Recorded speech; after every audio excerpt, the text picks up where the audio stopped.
This is TWiT. Let's talk about hell. It has frozen over again. What are you talking about? What are we talking about? It's here. It's Credge on Linux. Yay! Yay! Yep. A little bit of confusion Edge about Dev this. Channel build. So it's early preview, available as of yesterday. The primary confusion I saw is why. Right. For web developers. So you could Developers, test it on that platform. If you're doing web dev on Linux, you want to be able to make sure it works on all the main browsers. That makes sense. Well, and I think a lot of web devs using Linux are using Visual Studio Code. Mm-hmm. This is how we get them, Leo. You got to get in the door. Yep. Love VS Code, as you know. Yeah. Yep. So yeah, it's here. There's not much more to say. It supports many of the major Linux distributions. There is one major thing to say. What? It is very early, as you said, and one of the features that's not there yet, which is kind of a big one, is the ability to sign in with a Microsoft account or an Azure Active Directory account. So it only, so you can't sync anything. It only supports local accounts right now. Obviously, that's going to change over time, but that's a weird limitation of this first preview. Yeah, but otherwise, it's now. It was the last platform they didn't have Credge on, right? Because it's on Windows 7, 8.1, 10, Mac OS, and there's something they call Edge on iOS and Android. But it's just it's not WebKit. the exact same as You know what? Yeah, you're not allowed to use anything but WebKit on iOS. But the point of that is, to me, is to get the syncing, right? Your bookmarks, whatever. So I mean, that's fine. Yeah. It's all you're going to get anyway. It's not what I would want, but it's better than nothing. Yeah. Fair. No, I'm sort of being facetious, but sort of, just a little. I think this quarantine is really hanging on you. You've had a couple of rants today. Yeah, I she's know. turning into Paul Thurrott. Yeah, what's going on here? There's Let's only room for not one go of that me far, on the guys. show. There's barely room for one of me.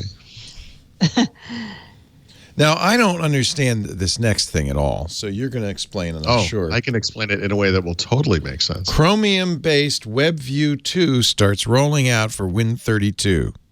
Yeah, so this is a developer feature. It's a way to get web technology into native Windows apps. It will eventually be made available on .NET, meaning Windows Forms and Windows Presentation Foundation, and in WinUI 3, which is the project reunion, what UWP is becoming, right? So eventually this will be a way to get web content into any Windows, any modern, semi-modern, actually not modern, just any Windows app, because it supports Win32 C++ if you're doing that for some godforsaken reason. So what's the point, though? What is this? I think it was last week or maybe 2 weeks ago, we talked about this thing called One Outlook, and that Microsoft was going to retain all of the many clients that it has. There's an Outlook client on Windows, there's one on the Mac, there's two on mobile, and then there's two on the web, and they're all different. But they want to add the same features to all of them. How are they going to do that? They're going to do that through web technology, React, et cetera, et cetera. The way they're going to get that same exact feature on every one of those clients is through this control, the WebView 2 control, essentially. I mean, at least on Windows. So in other words, when you go to Outlook for Windows, the full fat client that we have as part of our Microsoft 365 subscription, and you go into the meeting experience where you're trying to schedule a meeting and you can see everyone's availability, that's a React web component. It will be supplied in the future via this thing. That's how they're going to get it in Outlook. So it's a feature for developers. In the old Edge, this thing was based on the old Edge rendering engine. In the new Edge now, this new WebView 2 thing is based on the Chromium-based version of Edge. So they just released the 1.0, first initial version. Right now, it's only Win32, meaning C++ apps. I think I don't have the exact schedule in my head, but by the end of the year, I believe, is the .NET stuff, .NET version. And then sometime, whenever WinUI 3 ships in the first half of next year, they'll add that version for WinUI 3 as well. Okay, whatever you say, Paul.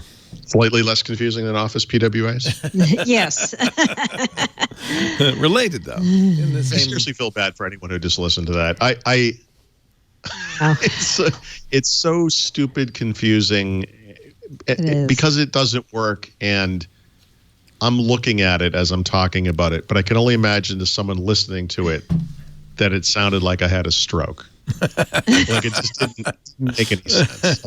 You could barely even write about it. It was so hard to explain what was going on, and sorry. I know. Yep. Doing the best I can here, folks. All right. It's a pandemic.